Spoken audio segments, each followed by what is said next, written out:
देखिए, कल की क्लास में हम प्लाज्मा मेम्ब्रेन, कोशिका भित्ति और जीव द्रव, माइटोकॉन्ड्रिया, एंडोप्लाज्मिक रेटिकुलम और राइबोसोम, हमने इसके बारे में कल अध्ययन कर लिया था। चलिए थोड़ा सा हम इसका रिवीजन कर लेते हैं। जिन्होंने कल की क्लास नहीं देखी है वो कृपया कल की क्लास देख लें, है ना। शुरू से आप लोग वीडियो देखिएगा इसकी। देखिए, तो ये जो होती है ना, कोशिका के जो अवयव होते हैं वो सारे के सारे किसमें होते हैं? प्लाज्मा मेम्ब्रेन में होते हैं। ये पादप और जंतु दोनों में पाई जाती है, ये मैंने आपको कल बता दिया था। और देखिए, जीव द्रव बताया था, ये तरल गाढ़ा पदार्थ होता है। यह दो प्रकार का होता है। केंद्रक में होगा तो उसे बोल देते हैं केंद्र का द्रव। कोशिका में होता है उसे क्या बोल देते हैं? कोशिका द्रव। साथ ही साथ आपको मैंने बताया था कोशिका भित्ति, यानी कि कोशिका को एक्स्ट्रा सपोर्ट देने का काम करती है, और यह सिर्फ और सिर्फ पादप कोशिका में पाई जाती है। यानी कि जो पेड़ पौधे होते हैं उनमें पाई जाती है। कौन? क्या? कोशिका भित्ति। जंतु कोशिका में नहीं पाई जाती है। और साथ ही साथ आपको माइटोकॉन्ड्रिया बता दिया था मैंने। क्रेब्स चक्र कहाँ चलता है? माइटोकॉन्ड्रिया में चलता है। कितने एटीपी का निर्माण होता है? 38 एटीपी का निर्माण होता है। एटीपी की फुल फॉर्म भी मैंने बताई थी, एडेनोसिन ट्राइफॉस्फेट, है ना। पूछा गया है ये प्रश्न, एटीपी की फुल फॉर्म। और साथ ही साथ आपको मैंने बताया था कि ऊर्जा का जो शक्ति ग्रह है वो किसे कहते हैं? माइटोकॉन्ड्रिया को कहते हैं, वो भी। इसके बाद मैंने अगला अवयव बताया था एंडोप्लाज्मिक रेटिकुलम, कोशिका का कंकाल कहते हैं, और यह कोशिका को आंतरिक सहायता प्रदान करता है, ये भी मैंने बता दिया था। और ये कितने प्रकार का होता है? दो प्रकार का होता है, रफ होता है, स्मूथ होता है। जो रफ होता है वो प्रोटीन का निर्माण करता है, और जो स्मूथ होता है वो कार्बोहाइड्रेट और वसा का निर्माण करता है, ये बता दिया था। इसके बाद बताया था आपको हमने राइबोसोम। प्रोटीन की फैक्ट्री किसे कहते हैं? राइबोसोम को कहते हैं। राइबोसोम कितने अमीनो अम्ल को मिलकर बनता है? एक प्रोटीन, सॉरी, जो एक राइबोसोम प्रोटीन का निर्माण करता है, लेकिन जो प्रोटीन है वो कितने अमीनो अम्ल को मिलकर बनता है? तो 10+10 यानी 20 अमीनो अम्ल मिलके एक प्रोटीन का निर्माण करते हैं। ये हमने कल इस पे चर्चा कर ली थी। अब देखिए, आज हम आगे बढ़ लेते हैं। आज हम देखिए आगे कोशिका का अगला अवयव पढ़ते हैं, है ना, गोल्जी बॉडी।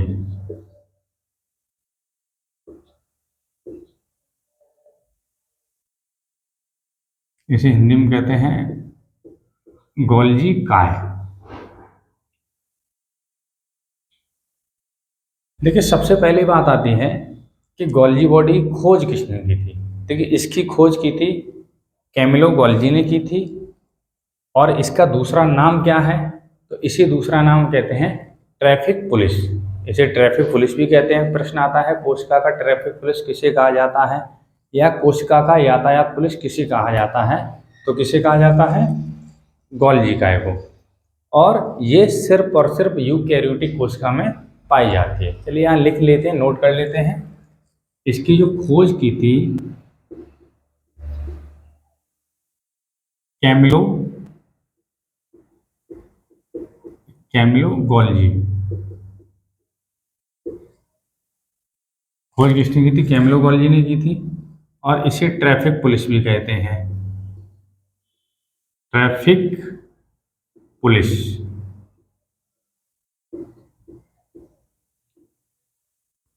और साथ ही साथ यह यूकैरियोटिक कोशिकाओं में पाई जाती है।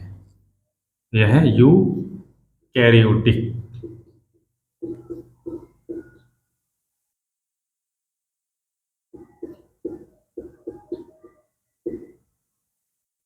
कोशिका में पाई जाती है। इसमें आप सिर्फ ये चीजें याद रखेंगे, 3 चीजें, ठीक है। चलिए आगे बढ़ लेते हैं हम। लाइसोसोम।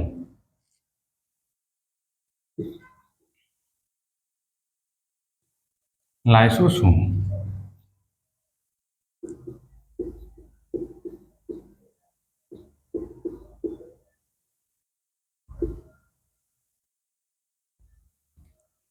देखिए, लाइसोसोम की जो खोज की थी वो की थी डी डुबे ने।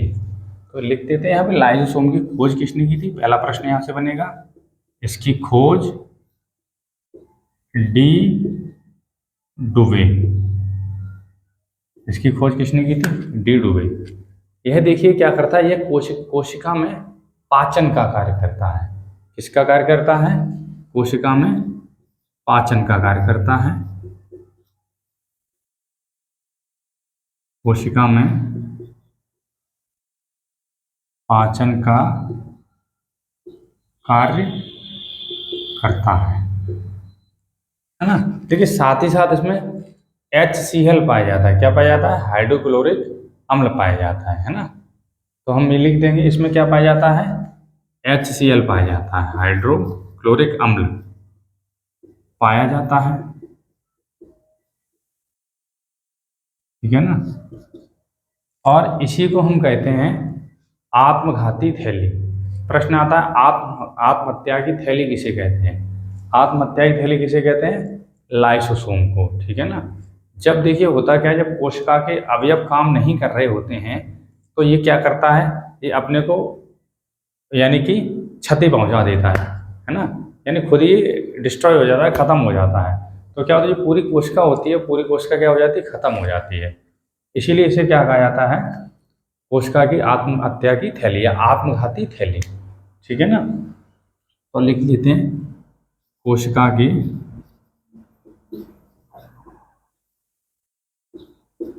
आत्मघाती थैली। आत्मघाती थैली है ना। तो यहाँ से आपको देखिए कुछ चीज़ें याद रहनी चाहिए कि इसकी खोज किसने की थी? डी डुवे ने की थी, है ना। और इसे कोशिका की आत्महत्या की थैली, इसमें क्या होता है, ये कोशिका का क्या करती है? कोशिका में पाचन का कार्य करती है। और इसमें HCl होता है ना। अब ये देखिएगा, यह झिल्ली युक्त कोशिका का सबसे छोटा अंग होता है। तो यहाँ लिख लीजिएगा, यह झिल्ली युक्त कोशिका का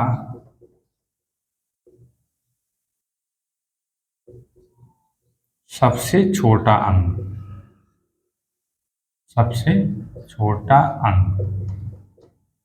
हालांकि कल मैंने आपको यह भी बताया था कि बिना झिल्ली के कोशिका में सबसे छोटा अंग कौन सा होता है ना। तो वो कौन सा होता है? राइबोसोम होता है। और झिल्ली सहित तो सबसे छोटा अंग कौन सा होता है? वो लाइसोसोम होता है। अब प्रश्न आता है कि बड़ा अंग कौन सा होता है। देखिए जंतु कोशिका में बड़ा अंग होता है न्यूक्लियस। न्यूक्लियस को हम आगे पढ़ेंगे, ठीक है ना। अब पादप कोशिका में आ सकता है कि पादप कोशिका में सबसे बड़ा अंग कौन सा होता है। तो पादप कोशिका में सबसे बड़ा अंग वैक्यूल्स होता है ना। इसके बाद हम उसी को पढ़ेंगे। समझ में, इतना आप लोगों को समझ में आया होगा, है ना। अब देखिएगा, यह केवल यूकैरियोटिक कोशिका में पाया जाता है। जो लाइसोसोम होता है किसमें पाया जाता है? यूकैरियोटिक कोशिका में, है ना। तो यहाँ हम लिख देते हैं, यह केवल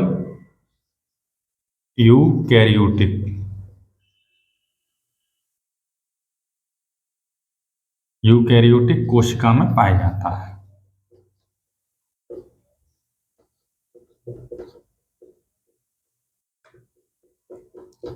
और साथ ही साथ इसका आरबीसी में अभाव होता है, रेड ब्लड कॉर्पस्कल, यानी कि ये आरबीसी में नहीं पाया जाता है। इतना आपको समझ में आ गया होगा, है ना। चलिए स्क्रीनशॉट ले लीजिए, अब हम आगे बढ़ते हैं।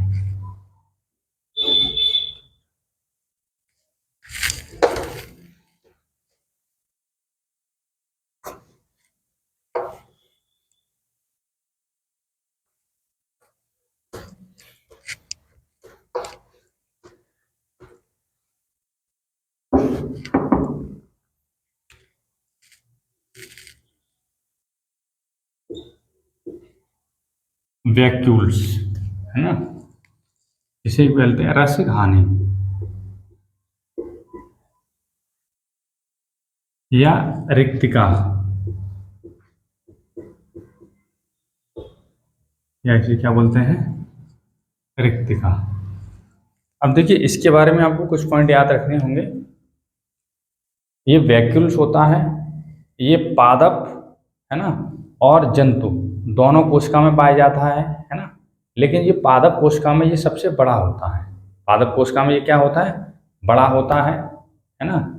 और जंतु कोशिका में ये क्या कैसा होता है, छोटा होता है ना। अब देखिए, इससे पहले मैं थोड़ा गलत बोल गया था कि जो पादप कोशिका होती है ना, उसमें जो सबसे बड़ा अवयव होता है वो वैक्यूल्स नहीं, वो प्लास्टिड होता है, लवक होता है। क्या होता है, लवक होता है। हालांकि ये जो इसे हम पढ़ रहे हैं ना वैक्यूल्स, ये पादप कोशिका में बड़ा होता है और जंतु कोशिका में छोटा होता है। ठीक है ना। तो यहाँ अब देख लीजिएगा, हम बात कर लेते हैं कि इसकी खोज किसने की थी। ठीक है ना।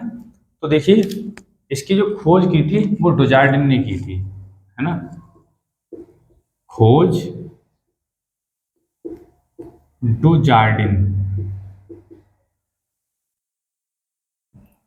इसकी खोज किसने की थी, डुजार्डिन।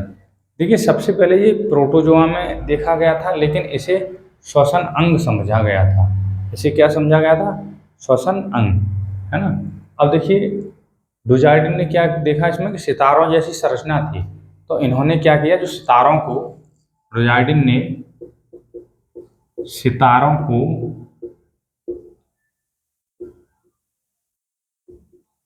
को रिक्तिका कहा।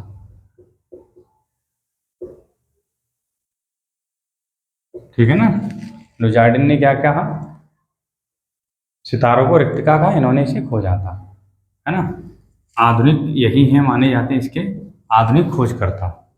अब देखिए, जो रसघानी होती है, इसका काम क्या होता है। तो देखिए, रसघानी का काम होता है, यह जल को स्टोर रखती है या जल को संचित करके रखती है। तो हम लिख देते हैं, यह जल का स्टोर करती है। चलिए, यह जल का स्टोर करती है ना। समझ में आया। अब चूंकि ये पादप सेल होती है ना, और जंतु सेल होती है, तो पादप में ये कैसा होता है, ये सबसे बड़ा होता है, और जंतु में ये कैसा होता है, सबसे छोटा होता है ना। चलिए, अब देखिए, इसमें रिक्तिका होती है। अब जो रिक्तिका होती है ना, तो रिक्तिक प्रश्न आता है, रिक्तिका की झिल्ली को क्या कहा जाता है। तो उसे भी हम लिख देते हैं, रिक्तिका की झिल्ली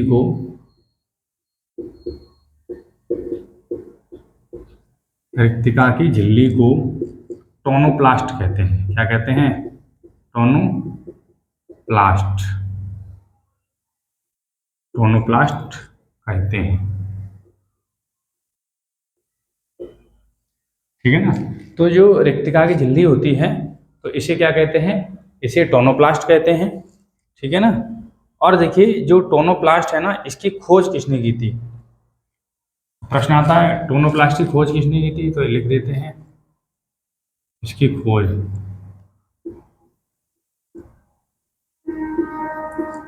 डी वेनिस। ठीक है ना। तो यानी कि जो टोनोप्लास्ट की खोज की थी वो किसने की थी, डी वेनिस ने की थी, है ना। अब यहां हम लिख देते हैं,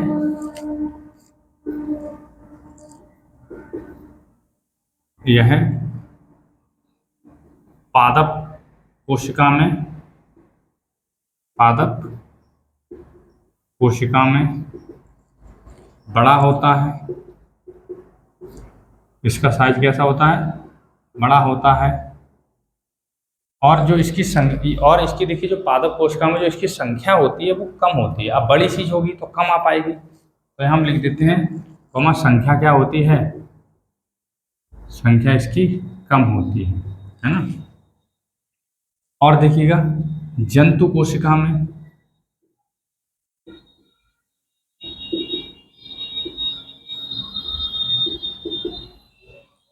यह देखिए जंतु कोशिका में छोटा होता है। कैसा होता है, छोटा होता है। लेकिन प्रश्न आ जाए, इसकी संख्या क्या होती है। तो इसकी संख्या अधिक होती है। ठीक है ना, अधिक होती है। अब आपको यहाँ पे ये चीज़ें याद रखनी होंगी। सबसे पहले खोज किसने की थी, डुजार्डिन ने की थी। लेकिन इसके जो सर्वप्रथम ये खोजा गया था, ये खोजा गया था प्रोटोजोआ में खोजा गया। लेकिन उसमें क्या था, इसे श्वसन अंग समझ लिया गया था। क्या समझ लिया गया था इसे? श्वसन अंग समझ लिया गया था। लेकिन डुजार्डिन ने सितारों की, जो इसमें सितारों जैसी जो संरचना थी, उसको क्या कहा था इन्होंने? रिक्तिका कहा। और इसका काम क्या होता है? ये जल को स्टोर करती है, जल को संचित करती है ना, संग्रहित करती है। और देखिए, जो रिक्तिका की झिल्ली होती है, ये प्रश्न पूछा गया है, रिक्तिका की झिल्ली को क्या कहते हैं? टोनोप्लास्ट कहते हैं। और टोनोप्लास्ट, इसकी खोज किसने की थी? डी वेनिस ने की थी, है ना। कहीं कहीं आपको डी वेरिस भी लिखा हुआ आ जाएगा, तो आप इसे देख लेना। देखिए, पादप कोशिका में बड़ा, ये क्या होता है? जो पादप कोशिका में बड़ा होता है ना, और लेकिन संख्या में क्या होता है? कम होता है। यानी कि पादप कोशिका में इसकी संख्या क्या होती है? कम होती है, लेकिन आकार इसका बड़ा होता है। और वहीं जंतु कोशिका में इसकी संख्या अधिक होती है। जब संख्या अधिक होगी तो साइज कैसा होगा? छोटा होगा, ठीक है ना, याद रख लेंगे। यानी एक थैले में आप देखोगे जो बड़े बड़े साइज के आलू कम आ पाएंगे, लेकिन छोटे छोटे साइज के आलू कितने आ जाते हैं? ज़्यादा आ जाते हैं, ना। हाँ, तो अब देखिए, हम आगे देख लेते हैं, है ना। इतना आपका हो गया। अब देखिए, इसका हम अगला अवयव पढ़ लेते हैं, सेंट्रोसोम, है ना। इसे इरेज कर देते हैं।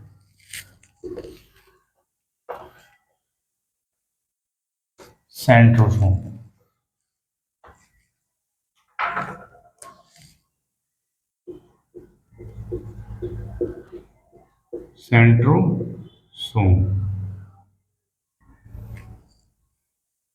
ठीक है ना। देखिए, सेंट्रोसोम का काम क्या होता है? यह कोशिका का विभाजन करता है, ठीक है ना। तो सेंट्रोसोम का देखिए जो काम होता है वो क्या होता है? कोशिका का विभाजन करना होता है ना। और लेकिन इसकी जो खोज की थी बोवेरी ने की थी। किसने की थी? बोवेरी ने, ठीक है ना। यह कोशिका का विभाजन करता है,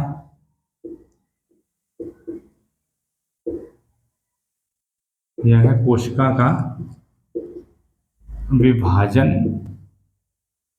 करता है ना। अब यहाँ देखिए, जो सेंट्रोसोम पाया जाता है ये सिर्फ और सिर्फ जंतु कोशिका में पाया जाता है। तो यहाँ लिख देंगे, सिर्फ जंतु कोशिका में पाया जाता है।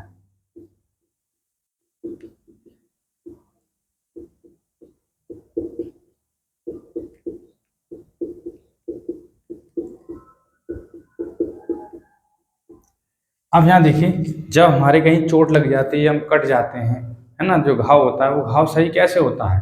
तो घाव सही करने का काम कौन करता है? सेंट्रोसोम करता है ना। यानी कि जब अगर कोशिका का विभाजन होगा नहीं तो हमारा घाव भी ठीक नहीं होगा, है ना। तो जो देखिएगा, जो कोशिका विभाजन करने का काम करता है वो कौन करता है? सेंट्रोसोम करता है, ठीक है ना। अब देखिए, सिर्फ जंतु कोशिका में पाया जाता है, और यह देखिए पादप कोशिका में नहीं पाया जाता है। अब बात ये आती है, जब पादप कोशिका में नहीं पाया जाएगा तो पादप होते हैं, उनकी लंबाई फिर कैसे बढ़ती है? उनमें भी तो कोशिका विभाजन होता है। तो देखिए, जो पादप कोशिका में जो कोशिका विभाजन होता है वो सेल प्लेट के माध्यम से होता है। किससे होता है उसमें? अब देखिए, जंतु कोशिका में क्या होता है? सेंट्रोसोम होता है। और वहीं पादप कोशिका में क्या होता है? Cell plate. तो हम इसे भी लिख देते हैं, पादप कोशिका में कोशिका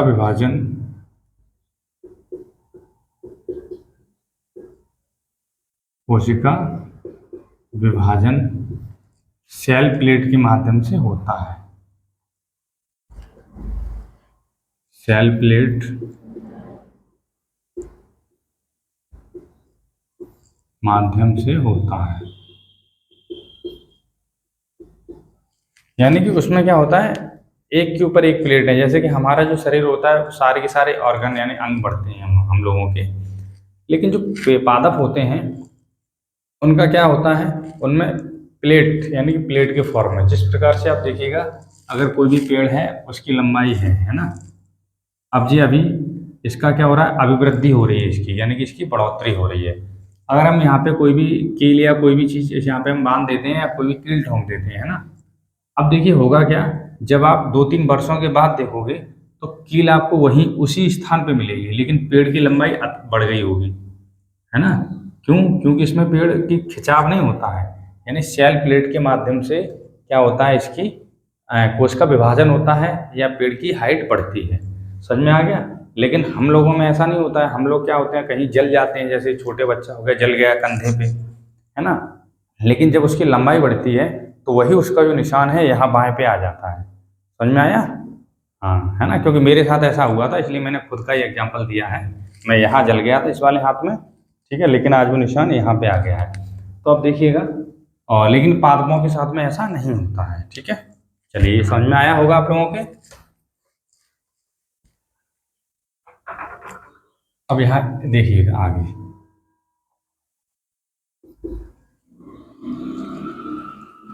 अब प्रश्न बनता है कि जो कोश का विभाजन सबसे ज्यादा किस अंग में होता है ना। तो देखिए, जो सबसे ज्यादा जो कोश का विभाजन होता है वो लीवर में होता है। चलो लिख देते हैं, सबसे अधिक कोश का विभाजन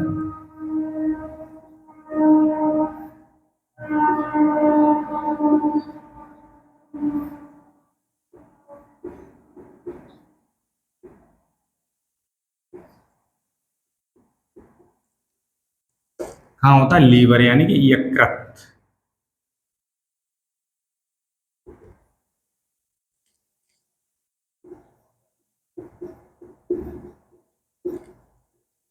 है ना। अब देखिए, लीवर में होता है, जहाँ पे देखिए कोश का विभाजन अत्यधिक होगा तो वहीं पे देखिए कैंसर बनने की संभावना बढ़ जाती है। इसीलिए सर्वाधिक जो कैंसर पाए जाते हैं वो कहाँ पाए जाते हैं? लीवर में। क्योंकि यहाँ पे क्या है, कोश का विभाजन अत्यधिक होता है ना। अब बात ये आती है, कोश का विभाजन नहीं होता है ना। तो कोश का विभाजन देखिए कहाँ नहीं होता है? हमारे ब्रेन में। ब्रेन में है न्यूरॉन सेल। तो हम चलो इसे भी लिख देते हैं, कोशिका तंत्रिका में, तंत्रिका यानी कि न्यूरॉन, है ना। न्यूरॉन में कोशिका विभाजन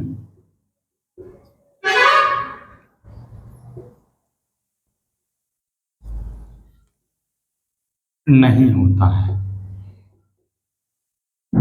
ठीक है ना।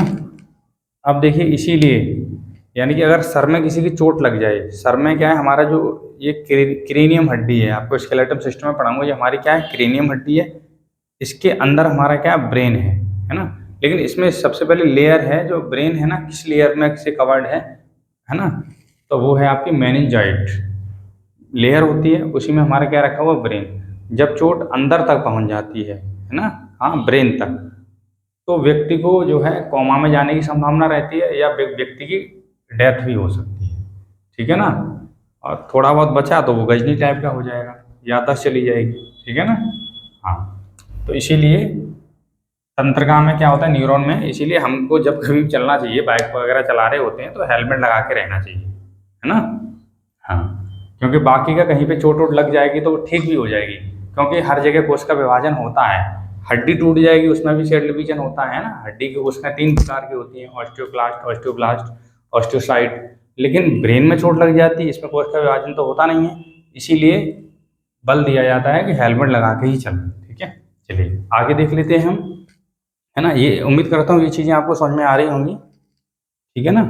हाँ, अब देखिए अगला हम पढ़ लेते हैं प्लास्टिड, इसे बोलते हैं लवक।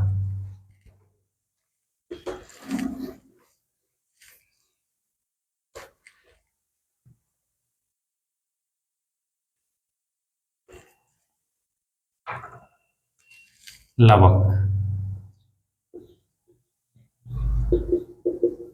प्लास्टिड।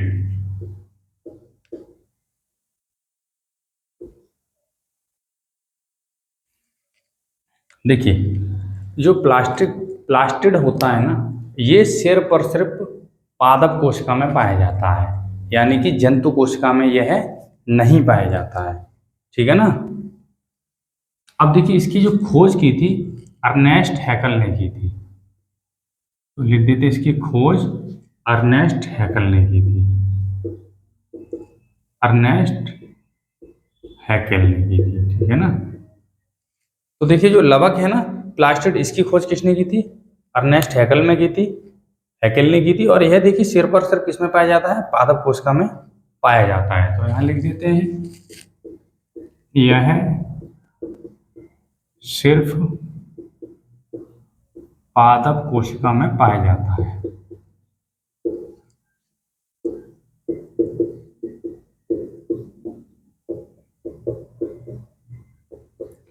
और देखिए साथ ही साथ प्रश्न बनता है कि पादप कोशिका का सबसे बड़ा कोशिकांग कौन सा होता है। अभी अभी देखिए इससे पहले थोड़ी देर पहले मैंने आपको इसकी चर्चा की थी कि सबसे बड़ा यानी कि जंतु कोशिका में सबसे बड़ा अवयव कौन सा होता है और पादप कोशिका में। तो पादप कोशिका में कौन सा होता है, यही होता है प्लास्टिड। तो लिख देते हैं यह पादप कोशिका का सबसे बड़ा कोशिकांग होता है।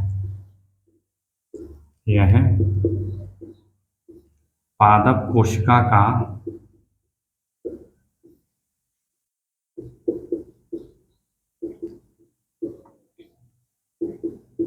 सबसे बड़ा कोशिकांग होता है। समझ में आया। तो देखिए यहाँ से आपको ये चीज़ें याद रखनी है कि इसकी खोज किसने की थी, है ना। और देखिएगा यह किस में पाया जाता है, केवल और केवल पादप कोशिका में पाया जाता है, ठीक है। और पादपों में ये सबसे बड़ा अंग होता है, यानी पादपों में ये सबसे बड़ा कोशिकांग होता है ना। और इसका देखिए काम क्या होता है, इसका कुछ तो भंडारण करता है, कुछ रासायनिक निर्माण करता है।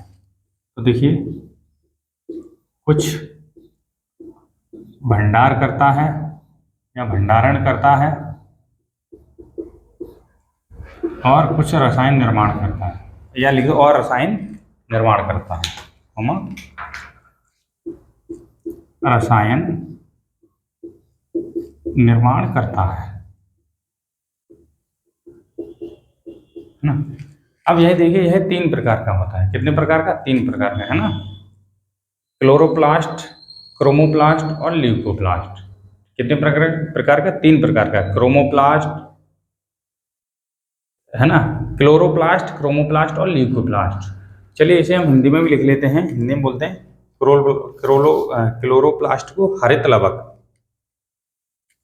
3 प्रकार का होता है। पहला यहाँ लिख देते हैं क्लोरोप्लास्ट,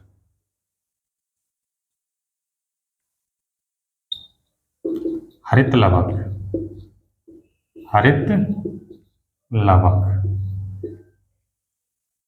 अब देखिए यह क्या करता है, देखिए पेड़ पौधों में जहाँ जहाँ हरा भाग होता है ना, पेड़ पत्तियाँ उसकी हरी होती हैं, 1% लगभग उसका तना भी हरा होता है। तो जब जहाँ जब जो जो हरा भाग होता है वह क्या करता है, प्रकाश संश्लेषण करता है।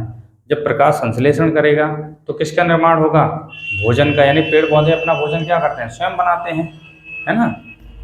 तो हम लिख देते हैं यह क्या करता है, भोजन का निर्माण करता है। यहाँ लिख देते हैं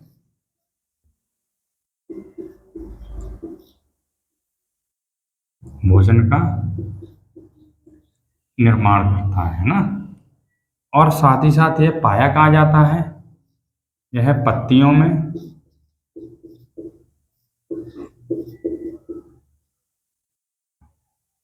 और तना में। तो पहली बात तो इसका काम क्या होता है, यह भोजन का निर्माण करता है। और यह कहाँ पाया जाता है, यह पत्तियों में पाया जाता है। और किस में पाया जाता है, तना में पाया जाता है। समझ में आया। अब देखिए हम देखिए आगे देख लेते हैं क्रोमोप्लास्ट। इसे हिंदी में बोलते हैं वर्णिक लवक। इरेज कर देता हूँ मैं इसे, वर्णिक लवक।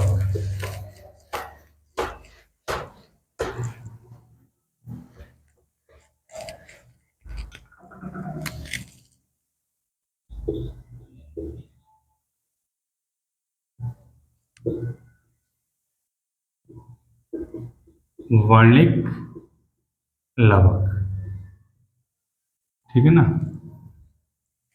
अब देखिए इसका काम क्या होता है, यह कलर प्रदान करता है। यहाँ से आपको दिखाई दे रहा होगा ना, वर्णिक लवक। वर्णिक होता है वर्ण, वर्ण मीन्स एक रंग भी होता है ना। और वर्ण मीन्स होता है आपका एक वर्ण व्यवस्था होती थी ना, आप ये आप हिस्ट्री में पढ़ोगे, ठीक है ना। वर्ण यानी 4 होते थे वर्ण, ब्राह्मण, क्षत्रिय और वैश्य और शूद्र, ठीक है। अब चूंकि यहाँ पे वर्ण का मतलब है कलर से, तो यह क्या प्रदान करता है, कलर प्रदान करता है ना। तो हम लिख लेंगे इसमें, देखिएगा यह रंग प्रदान करता है, क्या प्रदान करता है, करता है। अब बात आती है गाजर हो गया या टमाटर हो गया, है ना, इनका लाल रंग किसके कारण होता है? तो देखिए गाजर, टमाटर,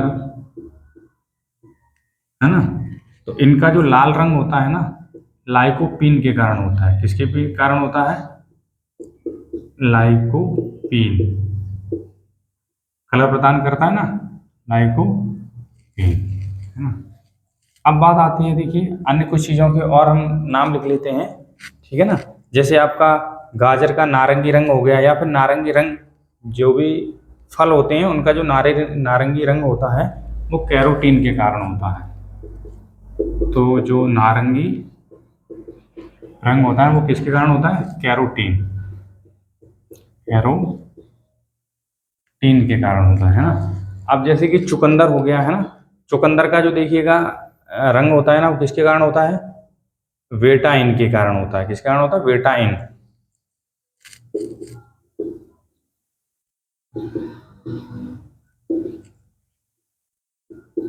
वेटाइन, कहीं कहीं विटामिन भी लिखा आता है, तो आप यहाँ से समझ लेंगे, है ना। और देखिएगा फलों का जो रंग होता है ना पीला, वो ज़ैंथोफिल के कारण होता है। फलों का पीला रंग किस कारण होता है? ज़ैंथोफिल।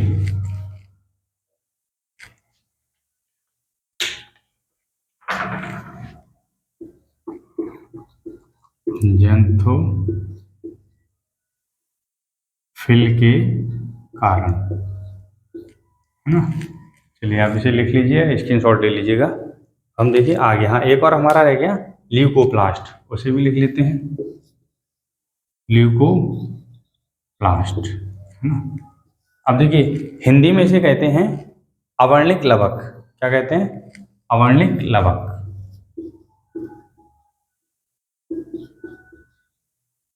अवर्णिक लवक। देखिए इसका काम क्या होता है?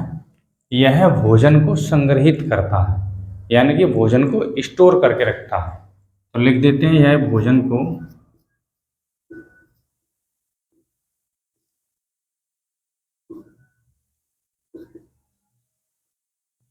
स्टोर करता है ना। अब बात आती है कि जो पेड़ पौधे होते हैं ना, इसमें भोजन कहाँ रहता है ना। तो देखिए जो पेड़ पौधे होते हैं इसमें भोजन कहाँ रहता है? एक तो फल में रहेगा और जड़ में रहेगा। तो हम लिख देते हैं ये कहाँ पाया जाता है? फल, जड़ में पाया जाता है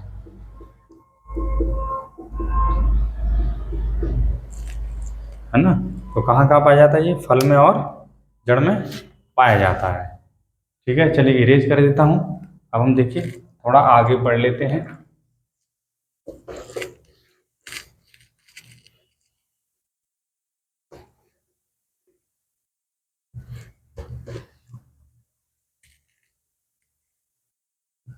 अब इसमें देखिए हम आगे बढ़ लेते हैं, पादप कोशिका और जंतु कोशिका में अंतर। ठीक है, तो यहाँ हम डायग्राम के थ्रू समझ लेते हैं, है ना। अब देखिए जो पादप कोशिका होती है उसका जो आकार होता है वो गोल होता है, उसकी शेप आकृति कैसी होती है? गोल। लेकिन जो जंतु कोशिका होती है, ठीक है ना, उसकी आकृति कैसी होती है? आयताकार होती है। कैसी होती है? आयताकार। तो ये यहाँ मैं लिख देता हूँ एनिमल सेल। Animal cell. और ये आपकी कौन सी होगी? Plant cell. देखिए जो आपको जो चौकोर दिखाई दे रही है ना, ये कौन सी है? ये आपकी पादप कोशिका है। और जो गोल दिखाई दे रही है ये कौन सी है? जंतु कोशिका है। लेकिन ये आपको कॉमन वाला भाग दिखाई दे रहा है, ये दोनों में है ना। तो यहाँ मैं वो अवयव लिखूंगा जो जंतु कोशिका और पादप यानी दोनों में पाई जाती है। यहाँ पे क्या लिखी जाएगी? कॉमन चीजें लिखी जाएंगी। ठीक है ना। चलिए हम लिख लेते हैं। तो पहली बात तो यही है, जो जंतु कोशिका होती है यानी कि जो एनिमल सेल होती है, इसका आकार कैसा होता है? छोटा होता है। ठीक है। और प्लांट सेल इसका आकार बड़ा होता है। इसका आकार कैसा होता है? बड़ा। तो पहला देखिए पॉइंट आपको यही समझ में आ गया होगा, इसका आकार कैसा होता है? बड़ा, इसका छोटा, ठीक है ना। अब देखिए जो इसमें जो रसधानी होती है, वैक्यूल्स, ये मैंने आपको बता भी दिया था। इसमें जो रसधानी होती है वो कैसी होती है? एनिमल सेल में छोटी, क्या होती है? छोटी, लेकिन इसकी संख्या अधिक होती है। और यहाँ पे राजधानी कैसी होती है? यानी प्लांट सेल में जो राजधानी होती है वो बड़ी होती है और संख्या में क्या होती है? संख्या में कम होती है ना। और देखिएगा इसमें हम देख लेते हैं, इसका ये तो पता ही है आपको, इसका जो साइज होता है ना, शेप, ये कैसी होती है? ये गोल होती है ना। इसकी आकृति कैसी होती है? गोल। और इसकी आकृति कैसी होती है? आयताकार, आयताकार, ठीक है ना। और देखिएगा इसमें देखिए सेंट्रोसोम पाया जाता है।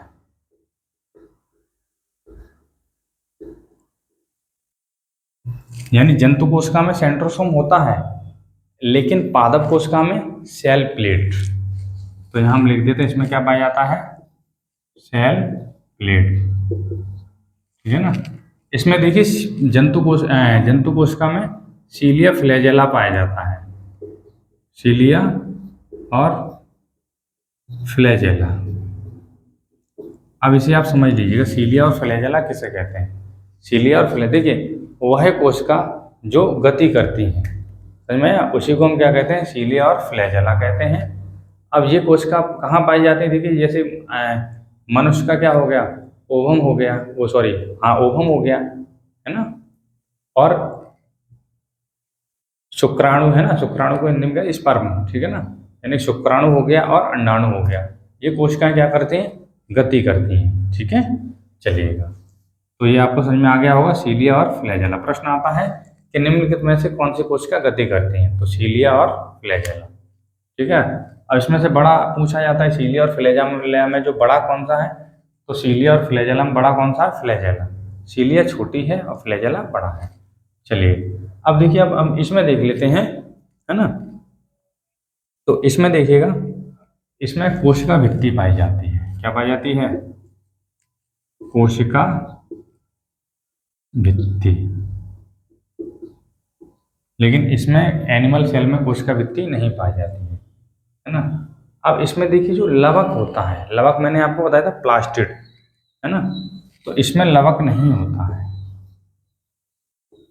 लवक होता है? नहीं होता। यानी एनिमल सेल में लवक नहीं होता है और प्लांट सेल में लवक होता है, ठीक है, होता है। अब यहाँ देखिए इन दोनों में कॉमन क्या क्या चीजें आपको मिल जाएंगी। देखिए सबसे पहले तो आपको माइटोकॉन्ड्रिया, यहाँ पे लिख पाना संभव नहीं है क्योंकि जगह क्या है? कम है। तो आप शॉर्ट में समझ लेंगे, माइटोकॉन्ड्रिया पाया जाता है, दोनों में पाया